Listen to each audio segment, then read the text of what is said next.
Hi guys, Mahesh friends. ఆంధ్రప్రదేశ్లో social welfare రిక్రూట్మెంట్కి సంబంధించి తాజాగా మనకు ఎగ్జామ్ షెడ్యూల్ అయితే రిలీజ్ అవ్వడం జరిగింది. అండ్ అంతేకాకుండా హాల్ టికెట్స్ అనేవి ఈ రోజు రాత్రి 10 గంటలకి అందుబాటులోకి అయితే ఉంటాయని చెప్పి వీరైతే ఇక్కడ మెన్షన్ చేశారు. ఓకేనా. సో ఎగ్జామ్ షెడ్యూల్ విషయానికి వెళ్ళినట్లయితే ఈ నెల 28వ తారీఖు నుంచి ఎగ్జామ్ అయితే స్టార్ట్ అవుతుంది. 28th మార్చిన మనం చూసినట్లయితే షిఫ్ట్ 1లో మనకు బయాలజీ, మ్యాథ్స్, సోషల్ అయితే ఉంటుంది. షిఫ్ట్ 2లో మనకు తెలుగు ఎగ్జామ్ అయితే ఉంటుంది. 29th మార్చిన మనకు షిఫ్ట్ 1లో హిందీ, ఫిజిక్స్ ఉంటుంది. షిఫ్ట్ 2లో మనకు ఇంగ్లీష్ అయితే ఉంటుంది. 30th మార్చ్లో షిఫ్ట్ 1లో మనకు ప్రిన్సిపల్కి సంబంధించి ఎగ్జామ్ అయితే ఉంటుంది.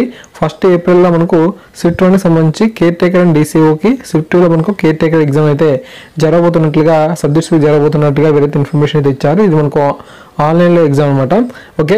సో ఎవరైతే మనకు ఈ యొక్క సోషల్ వెల్ఫేర్ రిక్రూట్మెంట్కి సంబంధించి ఎగ్జామ్ సెంటర్స్ని సెలెక్ట్ అనేది చేసుకోవడం మర్చిపోయారో వారికి ఒక మంచి అవకాశం అయితే వీరైతే ఇస్తున్నారు. సో ఇలా ఎవరైతే మనకు ఎగ్జామ్ సెంటర్ని చూజ్ చేసుకోలేదో లేదంటే బుకింగ్ చేసుకోలేదో వారికి గవర్నమెంట్ మనకు ఏదో ఒక ఎగ్జామ్ సెంటర్ని కేటాయిస్తుందంట. మీ యొక్క సొంత జిల్లాల్లో కానీ లేదంటే ఇతర జిల్లాల్లో ఎక్కడైనా సరే ఎగ్జామ్ సెంటర్ని వారే మనకు సెలెక్ట్ చేసి ఇస్తారు అని చెప్పి వీరైతే ఇవ్వడం జరిగిందన్నమాట. హాల్ టికెట్స్ అనేవి డౌన్లోడ్ అయిన తర్వాత మీకు ఒక క్లారిటీ అనేది వస్తుంది. ఈరోజు సాయంత్రం అంటే ఈరోజు రాత్రి 10 గంటలకి ఒకసారి వెబ్సైట్ని అయితే చెక్ చేయండి. మనకు ఈరోజు 10 గంటలకి అందుబాటులోకి అయితే వస్తాయి హాల్ టికెట్స్ అని చెప్పి అంటున్నారు. ఓకే. వెబ్సైట్ తాలూకు లింక్ కూడా మీకు వీడియో డిస్క్రిప్షన్లో అయితే ఇచ్చాను. సో దయచేసి ఆ బదులు యొక్క లింక్ని క్లిక్ చేస్తే మీరు డైరెక్ట్గా ఈ యొక్క పేజీ వచ్చేస్తారు. ఏమైనా సార్ డౌట్స్ ఉంటే మనకు నెంబర్స్కి అయితే ఉన్నాయి. సో వారికి ఫోన్ చేయండి డౌట్స్ని క్లియర్ చేసుకునేందుకు. ఓకేనా. Thank you. Thanks for watching this video.